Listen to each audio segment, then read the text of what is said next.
பாடுகளோடு, ஒரு சில கஷ்ட நஷ்டங்களோடு, ஒரு சில லாபங்களோடு இந்த உலகத்தில் வாழ்வதற்காக அல்லாஹ் ரப்புல் ஆலமீன் நம்மளை அனுப்பி வைத்திருக்கிறான்.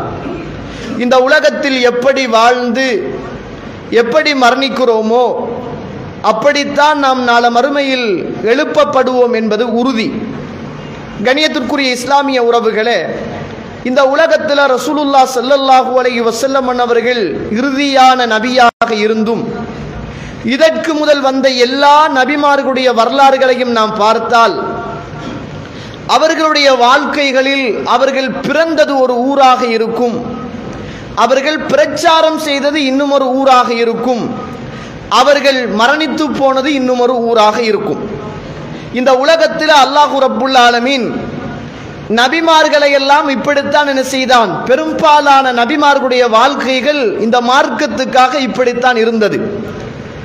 சில நேரங்களில் அவர்களுடைய வாழ்க்கைகள் சிலரால் கொல்லப்படுகின்ற அளவுக்கும் இந்த உலகத்தில் மாறிப்போன வரலாறுகளும் உண்டு. சில நேரங்களில் ஊரிலிருந்து விரட்டப்பட்டு ஒதுக்கப்பட்டு இந்த உலகத்தில் வாழ்ந்த வரலாறுகளும் உண்டு. சில நேரத்தில் பிறந்து இன்னுமொரு ஊருக்கு ஓடி போய் தஞ்சம் புகுந்து அங்கு பிரச்சாரம் செய்து அங்கு மரணித்து போன வரலாறுகளும் உண்டு. ஆனால் அல்லாஹு தஆலா நமக்கெல்லாம் அப்படி வைக்கவில்லை. அதே ஊரில் பிறந்து அதே ஊரில் வாழ்ந்து அதே ஊரில் திருமணம் செய்து அதே ஊரில் இருக்குகின்ற இபாதத்துக்களை செய்வதற்கு நமக்கு சிரமமாக இருக்கிறது, நமக்கு ரொம்ப கஷ்டமாக இருக்கிறது. ஆனால் அல்லாஹு தஆலா அல் குர்ஆனில் இந்த சுவர்க்கத்தை பற்றி சொல்லுகிற போதும் இந்த நரகத்தை பற்றி சொல்லுகிற போதும் அல்லாஹு தஆலா இலகுவான முறையில் சுவர்க்கம் போவதற்கான நிறைய ஏற்பாடுகளை அல்லாஹு தஆலா வைத்திருக்கிறான்.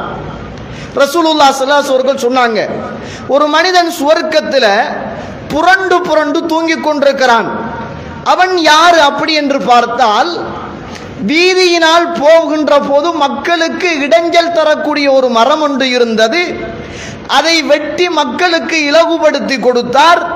அவர் சுவர்க்கத்தில் புரண்டு புரண்டு தூங்கினார். அல்லாஹு தஆலா அல் குர்ஆன் சூரத்துல் முத்தத்திர் 43வது வசனத்திலே நரகவாதிகளுடைய வேதனைகளையும் நரகவாதிகளுடைய கவலைகளையும் அல்லாஹு தஆலா சொல்கிற போது, வலம் நகு மினல் முஸல்லின், நாங்கள் தொழவும் இல்லை அப்படி என்று சொல்லுவதை போல அல்லாஹு தஆலா அந்த சூராவிலே நாம் ஏழைகளுக்கு உணவு கொடுக்கவில்லை அப்படின்று அல்லாஹு தஆலா அல் குர்ஆனில் சொல்கிறான். இன்னும் ஒரு இடத்தில் நாங்கள் உணவு கொடுக்குமாறு தூண்டவும் இல்லை அப்படின்று அல்லாஹு தஆலா என்ன செய்கிறான், அல் குர்ஆனில் சொல்லுவதை பார்க்கிறோம். கண்ணியத்திற்குரிய இஸ்லாமிய உறவுகளே, இந்த உலகத்தில் நாம் வாழுகிற போது எல்லா காலத்திலும் இன்பமாக வாழவும் முடியாது, எல்லா காலத்திலும் துன்பமாக நாம் வாழவும் மாட்டோம். இரவும் பகலும் மாறி மாறி வருவதை போல, வானம் பூமி இருப்பதை போல, மேடும் பள்ளமும் உள்ளதை போல, இந்த உலகத்தில் இப்போ ஒரு சீசனுக்கு பிஸ்னஸ் நல்லா இருந்தா இன்னும் ஒரு சீசன்ல கொஞ்சம் குறைவாகத்தான் இருக்கும். இன்றைக்கு நம்ம சந்தோஷமாக இருந்தால் இன்னும் ஒரு 4 நாளைக்கு பிறகு ஏதோ துக்கப்பட போகிறோம் என்பதுதான் இந்த உலக வாழ்க்கையாக இருக்கும். இந்த உலக வாழ்க்கையில் நிரந்தரமான துன்பமும் கிடையாது, நிரந்தரமான இன்பமும் இந்த உலக வாழ்க்கையில் கிடையாது. நிரந்தரமான துன்பமாக இருந்தாலும் நிரந்தரமான இன்பமாக இருந்தாலும் நாளை மறுமையில தான் அது இருக்கும் என்பதை என்ன செய்யக்கூடாது, மறந்து விடக்கூடாது. நீங்க பாருங்க, ரசூலுல்லாஹ் ஸல்லல்லாஹு அலைஹி வஸல்லம் அவர்கள் உஹது யுத்தத்தில் போராடி கொண்டிருக்கிறார்கள். உஹது யுத்தத்தில் ரசூலுல்லாஹ் போராடி கொண்டிருக்கிறார்கள். போராடி கொண்டிருக்கின்ற ரசூலுல்லாஹ் ஸல்லல்லாஹு அலைஹி வஸல்லம் யாருக்காக போராடுகிறார், எதற்காக போராடுகிறார்? அல்லாஹ்வுக்காக போராடுகிறார். அவர் கொண்டு வந்த இறைவன் தந்த அந்த வகை இந்த உலகத்தில் மேலோங்க வேண்டும் என்பதற்காக போராடுகிறார். அப்படி போராடி கொண்டிருக்கின்ற ஒரு நபி, பாவம் செய்யாதவர், பாவத்திலே இருந்து பாதுகாக்கப்பட்டவர், சுவர்க்கத்துக்கு உத்தரவாதம் உள்ளவர், அவர் உஹது யுத்தத்தில் போராடி கொண்டிருக்கிற போது அல்லாஹ்வுடைய தூதருடைய பல் உஹது யுத்தத்தில் உடைக்கப்படுகிறது. அநியாயம் இழைக்கப்பட்ட நிலைமையில் நியாயமான முறையில் போராடி கொண்டிருக்கிற நேரம் இறைவனுடைய திருப்பொருத்தத்தை நாடி இந்த உலகத்தில் அவர் போராடி கொண்டிருக்கிற போராட்ட களம்.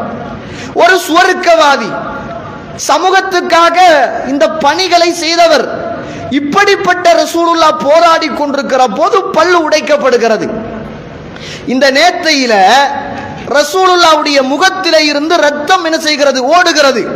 அல்லாஹ்வுடைய தூதர் ரத்தத்தை எடுத்து முகத்திலே அப்படியே தடாவி கொண்டு ரசூலுல்லாஹ் ஸல்லல்லாஹு அலைஹி வஸல்லம் சொன்னாங்க, கைஃப யுஃப்லிஹுல் கௌம், எப்படி இந்த கூட்டம் வெற்றி பெறும்?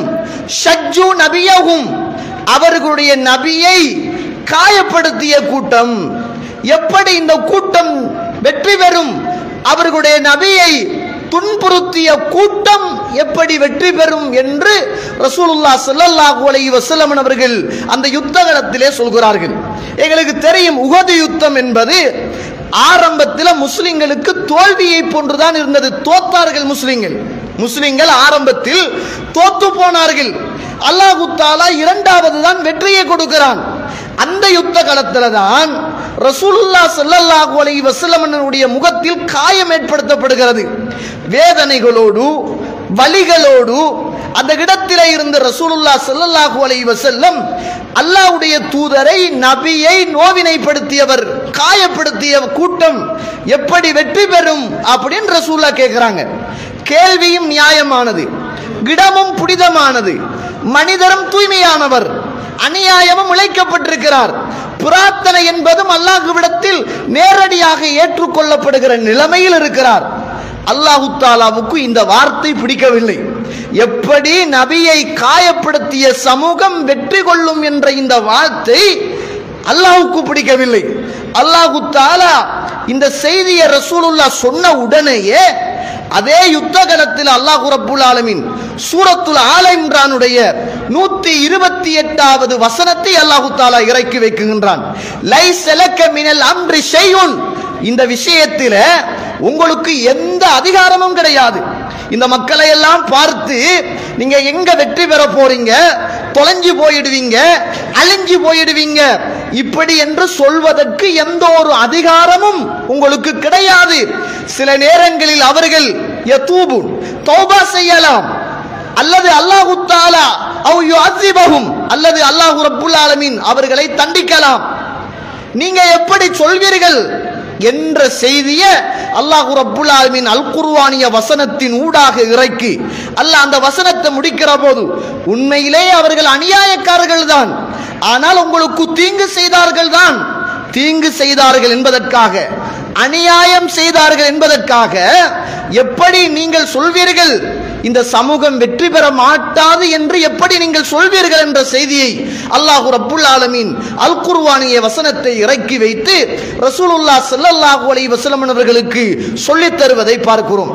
இந்த உலகத்தில் அல்லாஹ் தஆலா சில விஷயங்களை மனசிலையும் மண்ணிலையும் மார்க்கத்திலையும் அதை நிலைநிறுத்த வேண்டும் என்பதற்காக அல்லாஹ் சில சந்தர்ப்பத்தை அல்லாஹ்வா உருவாக்குவான். நமக்கு சும்மா இருந்துட்டு கோடிக்கணக்கில் சொத்து வந்து அதுல பெருமதி இருக்காது. அதனாலதான் உழைச்சி கஷ்டப்பட்டு தொழில் செய்து சொத்தை சேர்த்து வைத்த வாப்பாவுக்கும் உழைக்காம கஷ்டப்படாம செலவழிக்கிற மகனுக்கும் வித்தியாசம் இருக்குது. வாப்பாவுக்கு வருத்தம் தெரியும், வேதனை தெரியும், வலி தெரியும், சேத்தனுடைய பெருமதி தெரியும். அவர் கடந்து வந்த கடந்த கால அந்த நிகழ்வுகள் வாப்பாவுக்கு ஒரு பாடமாக இருக்கும்.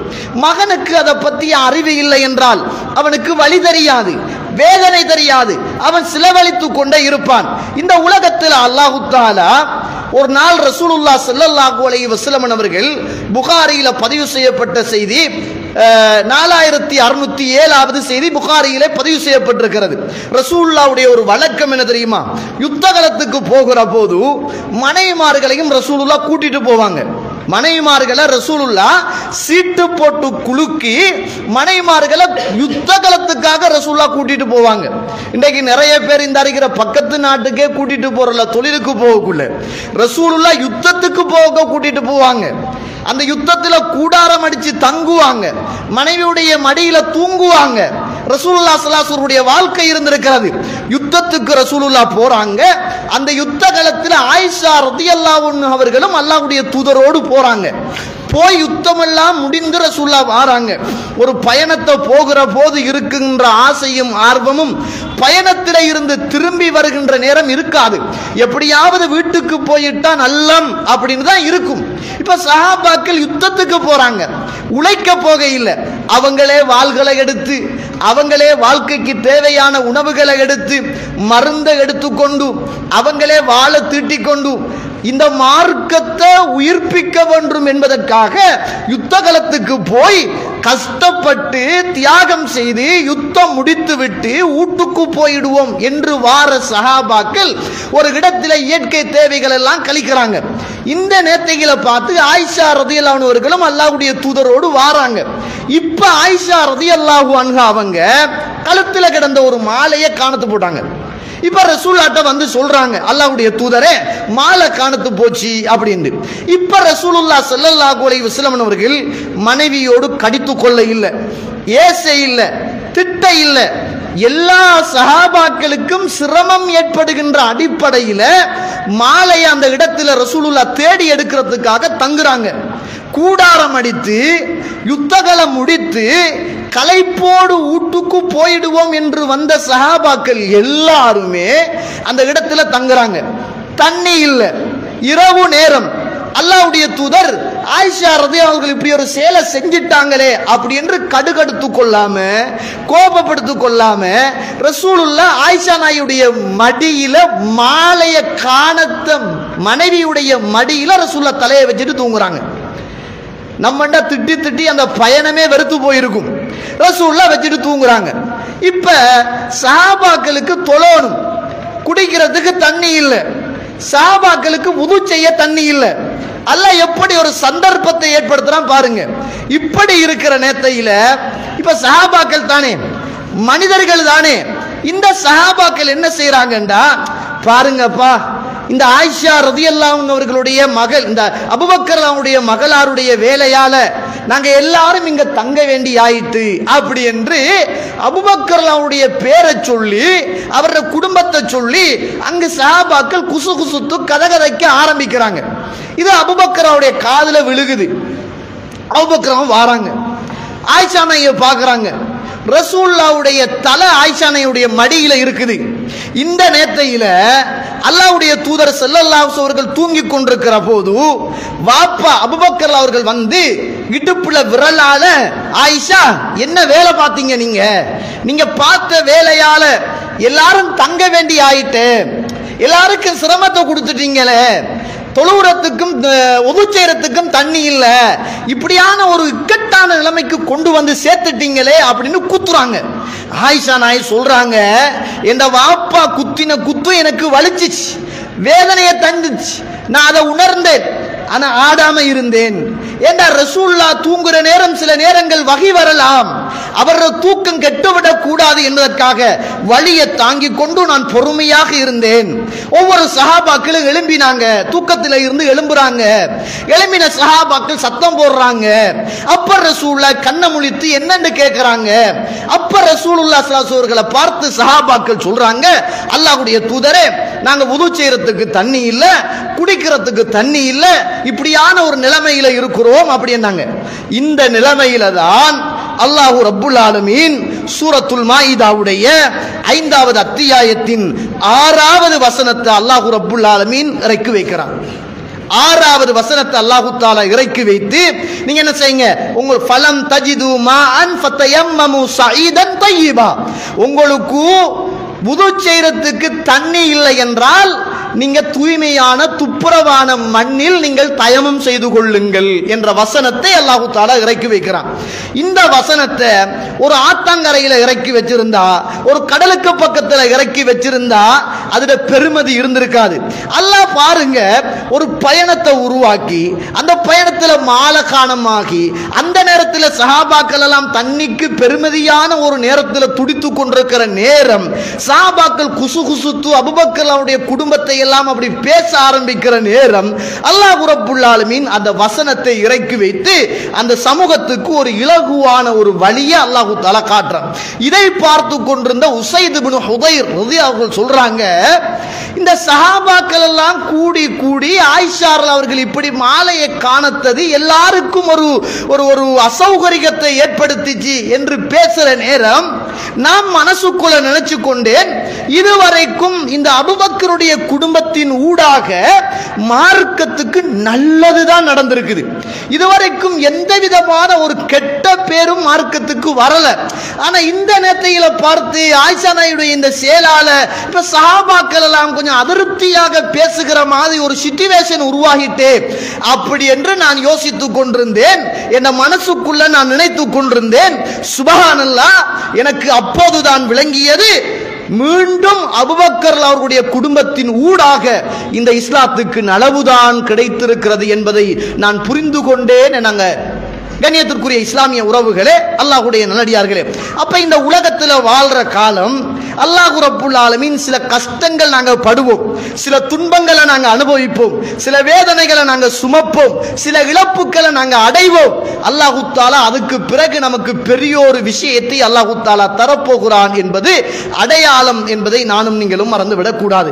கண்ணியத்திற்குரிய இஸ்லாமிய உறவுகளே, பாருங்க, இந்த உலகத்தில் ரசூலுல்லாஹ் ஸல்லல்லாஹு அலைஹி வஸல்லம் அவர்களோடு வாழ்ந்த சஹாபாக்கள், ரசூலுல்லாஹ் ஸல்லல்லாஹு அலைஹி வஸல்லம் வாழ்ந்த சஹாபாக்கள், இப்ப சில நேரங்கள்ல சில சஹாபாக்கள் மனசு உடைஞ்சி கஷ்டமாகி வேதனையோட சோதனையோட உட்கார்ந்து கொண்டிருப்பாங்க.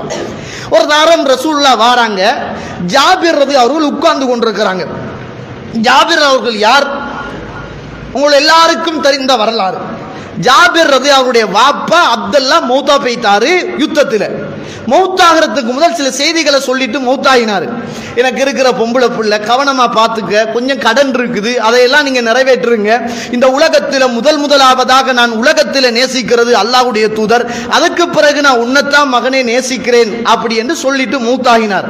அப்ப மகன் பின்னால வாப்பாவுடைய மரணத்துக்கு பின்னால எவ்வளவு கஷ்டப்பட்டார் என்ற வரலாறு எல்லாருடைய உள்ளத்திலும் இருக்குது. அந்த கடனை அடைக்கிறதுக்கு எவ்வளவு கஷ்டப்பட்டார் அப்படின்னு.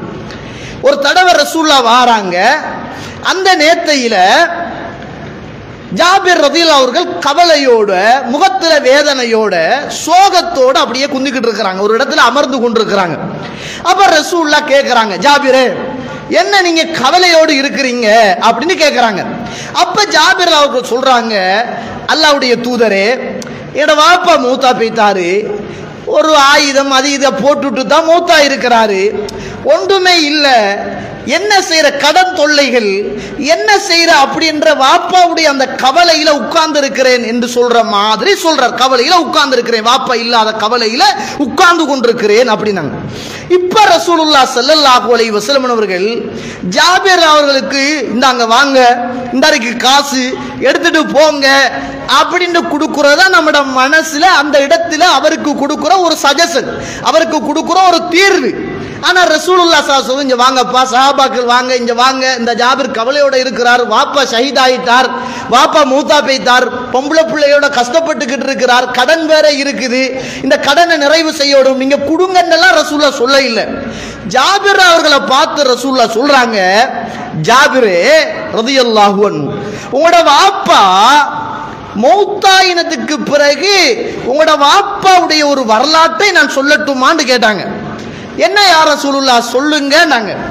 அப்ப ரசூலுல்லாஹ் சொல்றாங்க, ஜாபிரே, இந்த உலகத்தில் அல்லாஹ் ரப்புல் ஆலமீன் யாரையும் திரைமறைவுக்கு பின்னாலதான் இருந்து எல்லாரோடையும் பேசினான், எல்லாரோடும் திரைமறைவுக்கு பின்னால் இருந்துதான் அல்லாஹ் தஆலா பேசினான்.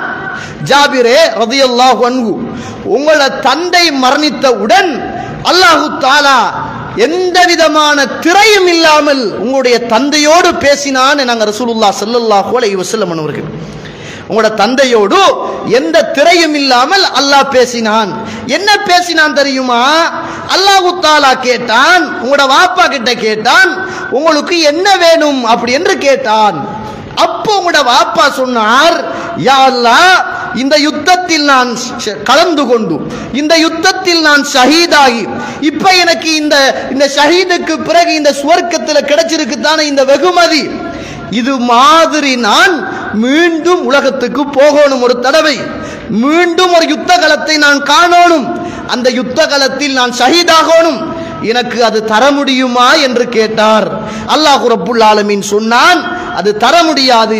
ஏடுகள் உயர்த்தப்பட்டு பேனைகள் உயர்த்தப்பட்டு ஏடுகள் காய்ந்து விட்டது என்று அல்லாஹ் ரப்புல் ஆலமீன் சொன்னான் என்னாங்க. இது வாழ்க்கையில ஒரு மனுஷனுக்கு கிடைக்குகின்ற, அதாவது ஈமானோடும் இஸ்லாத்தோடும் இறை திருப்தியோடும் மறுமையுடைய நம்பிக்கையோடும் மஹ்ஷருடைய நம்பிக்கையோடும் சுவர்க்கம் உண்மையானது என்ற எண்ணத்தோடும் நரகம் உண்மையானது என்ற உறுதியோடும் மரணத்துக்கு பின்னரான ஒரு வாழ்க்கை இருக்கிறது என்ற அந்த அசைக்க முடியாத அந்த நம்பிக்கையோடும் வாழுகின்ற மனிதனுக்கு இதை தவிர வேற எந்த ஆறுதலும் இருக்க முடியாது. இதை தவிர வேற எந்த ஆறுதலும், நம்ம வாப்பா மௌத்தாகி ஏதோ வாப்பா தொழுகிற மாதிரி அல்லது ஏதோ வாப்பா வந்து போன மாதிரி இருந்தா ரசூலுல்லாஹ் சொல்றாங்க, கனவுக்கு இதுக்கு பிறகு விளக்கம் யாராலையும் சொல்ல முடியாது. ஆனா கனவு என்பது 3 அடிப்படையில் வரும். ஒன்று மினல் ஹுல், மனசுல இருக்கின்ற தடப்பாத்தம், எதை நினைச்சுக்கிட்டு தூங்குறோமோ அந்த பிரமை, அது கனவாக சில நேரத்தில் வரும். அல்லது மினல்லா, அல்லாஹ் கிட்ட இருந்து சில நேரம் கனவாக வரும். அல்லது மின ஷைத்தான், அல்லது ஷைத்தான்கிட்ட இருந்து கனவுகள் வரும். அல்லாஹ் கிட்ட இருந்து வார கனவு எல்லாமே நன்மாராயம் உள்ள கனவுகளாகத்தான் இருக்கும், நல்ல கனவுகளாகத்தான் இருக்கும். பதட்டமான கனவுகள், பயப்படுகின்ற கனவுகள், இது எல்லாமே ஷைத்தான்தான் இருந்து வரும். ஆனா நம்ம எதை நினைச்சிட்டு தூங்குறோமோ அது சில நேரம் நம்மட பிரம்மையாக கனவுல வரும் என்று ரசூலுல்லாஹ் சொல்றாங்க. 40 எத்தனையோ மடங்கு இது நுபுவத்துடைய மிஞ்சிய பகுதி கனவு அப்படி என்று ரசூலுல்லாஹ் ஸல்லல்லாஹு அலைஹி வஸல்லம் சொல்லி தராங்க. நமக்கு சும்மா அது உண்மையா பொய்யா உறுதியா இல்லையா என்று தெரியாம நம்மட வாப்பாவோ அல்லது நம்மட சாச்சாவோ அல்லது நம்மட உறவுக்காரரோ அல்லது நம்மட உம்மாவோ மௌத்தாகினா மௌத்துக்கு பிறகு நமக்கு ஒரு கனவு வந்துட்டுமுண்டா அதை நினைச்சு அது என்ன என்று தெரியாமலே சந்தோஷப்படுறோம். அல்லாஹ் அப்படி ஆக்கி வைக்கணும். நல்ல கனவுகள் இருந்தால் அப்படி ஆக்கி வைக்கணும், பிரார்த்தனை செய்யுங்க நாங்க ரசூலுல்லாஹ். ஆனா அந்த சஹாபாக்கள் ரசூலுல்லாஹ் சொன்னதை மனக்கண் முன் கொண்டு வந்து மலையடி வாரத்தில் நிக்கிற போது பசியோடு சாப்பிடுகிற நேரம் இந்த மலையடி வாரத்துக்குள்ள இருந்து சுவர்க்கத்துடைய வாசம் வீசுது என்று சொல்லுகின்ற அளவுக்கு ஒரு வாழ்க்கையை வாழ்ந்து கையில இருந்த உணவை வீசிவிட்டு ஓடி போய் யுத்தத்தில் கலந்து கொண்டு மரணித்து போயிருக்கிறார்களாக இருந்தால் அவங்களுக்கு இந்த செய்திகள் எப்படி இருக்கும் என்று யோசிங்க. அல்லாஹு தஆலா அல் குர்ஆன் சூரத்து தஹரீம் 10, 11, 12வது வசனங்களிலே அல்லாஹ் ரப்புல் ஆலமீன் நம்ம எல்லாருக்கும் தெரிந்த 2 பெண்களை காபிரான பெண்களுக்கு உதாரணமாக சொல்றான்.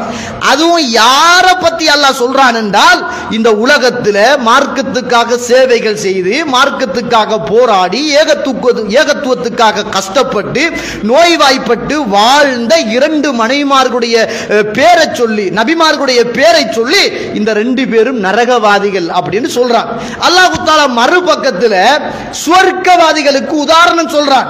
அந்த சுவர்க்கவாதிகளுக்கு அல்லாஹ் உதாரணம் சொல்ற போது இந்த உலகத்திலே கேவலமாக நடந்து தன்னை கடவுள் என்று தன்னை விடவும் வேறு யாரும் கிடையாது என்று தண்ட ஆட்சிக்கு எதிராக பிள்ளைகள் பிறக்க போகிறது என்று சொன்ன நேரம் எல்லா பிள்ளைகளையும் கொண்டு குமித்து வாழ்ந்த ஃபிரௌனுடைய மனைவி அல்லாஹ் சுவர்க்கவாதின்னு சொல்றான்.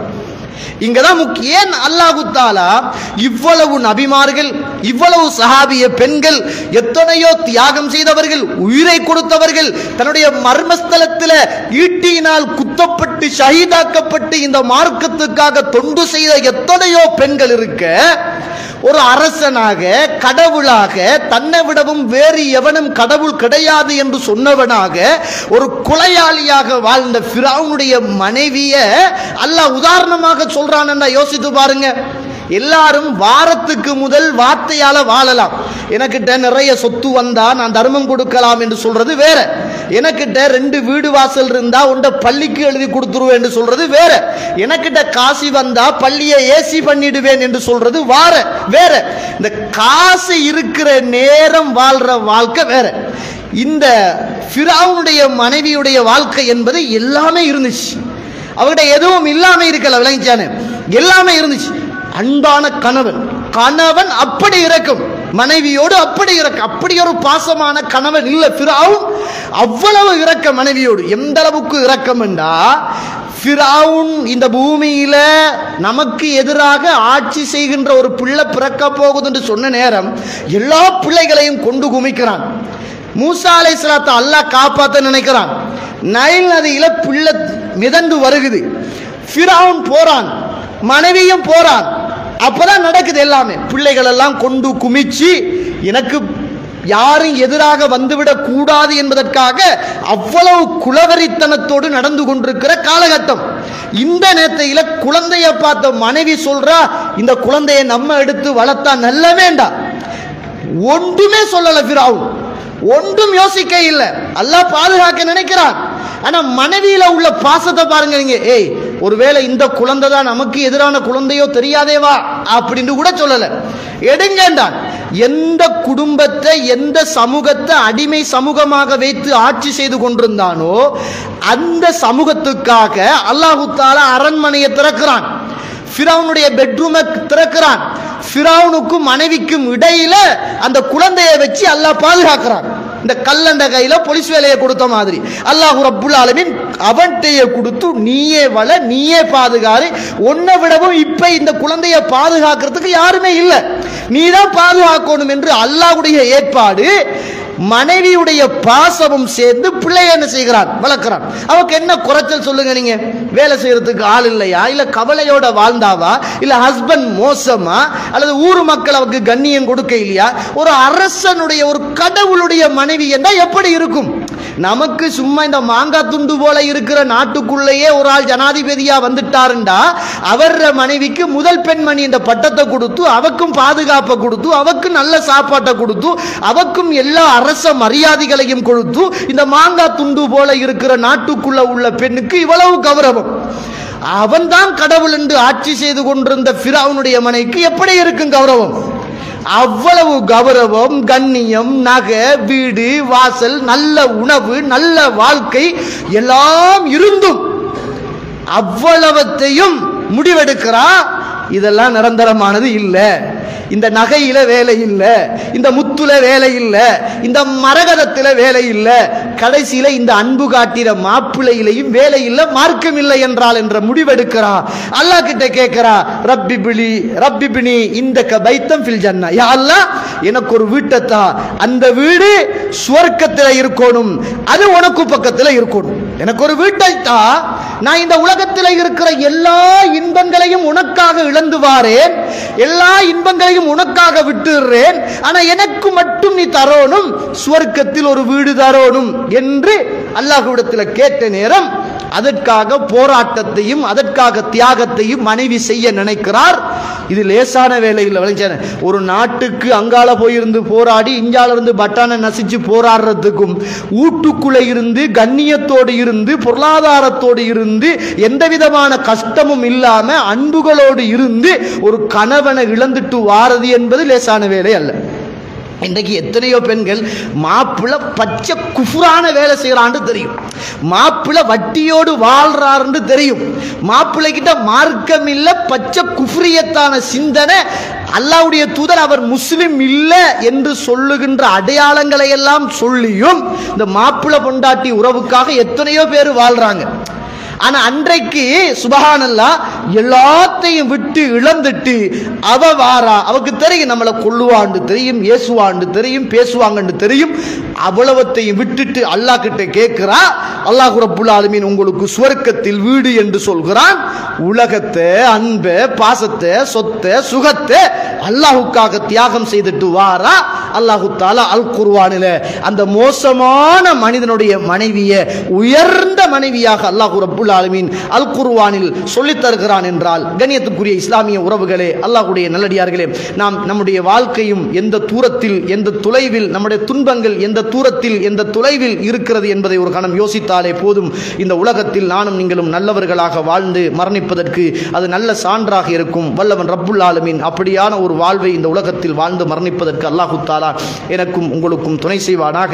வாஹர் தஅவானா அனில் ஹம்துலில்லாஹி ரப்பில் ஆலமீன். அல்ஹம்துலில்லாஹி ரப்பில் ஆலமீன். வஸ்ஸலாத்து வஸ்ஸலாமு அலா அஷ்ரஃபில் முர்சலீன் வ அலா ஆலிஹி வ அஸ்ஹாபிஹி அஜ்மாஈன். அம்மா பாத். கண்ணியத்துக்குரிய இஸ்லாமிய உறவுகளே, அல்லாஹ்வுடைய நல்லடியார்களே, அல்லாஹு தஆலா அல் குர்ஆனில் இரண்டாவது சூரத்துல் ஆல இம்ரான் 16வது வசனத்தில் அல்லாஹ் ரப்புல் ஆலமீன் வஅஸா அன் தக்ரஹு ஷைஅன், நீங்க ஒன்றை வெறுப்பீர்கள் வஹுவ கைருல் லக்கும், அது உங்களுக்கு நலவாக இருக்கும். அல்லாஹு தஆலா அதே வசனத்தின் அதே தொடரில் நீங்க ஒன்றை விரும்புவீர்கள், அது உங்களுக்கு கெடுதியாக இருக்கும்.